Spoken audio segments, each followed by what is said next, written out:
I'm going to just leave it right there. But hey, you can choose to believe this research or not, but um, I tend to believe it, and the reason why is because in the last couple of years, we have seen a shift. It was a significant shift. I would even say going back to when Obama was first elected. There was even more so before, a greater pushback in terms of with the things that, Obama being quote unquote the first black American president. But if you actually look back in history, he wasn't.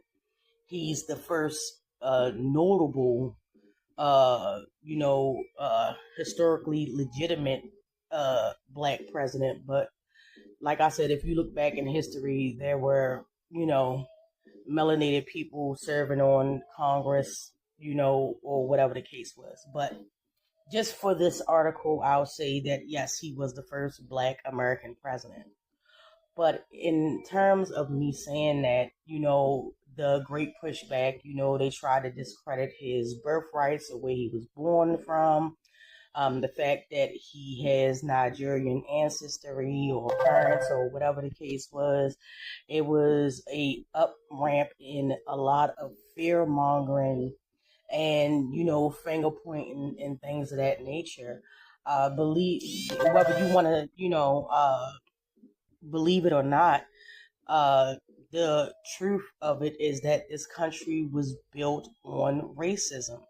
This country was built on the systematic taking from others, taking from people that were already here, not just the Native Americans, because as we know, if you care to ever dip into a history book, there were other groups of people that were here, all the way from Polynesian people, Asian people, in some instances, because of the trade that was going on, and also the Moors, which was pretty much a foundation around our first president, George Washington. All of the pictures that you see him depicted with black people around him with turbans and things like that, they were not slaves. They were, in fact, Moors. Okay?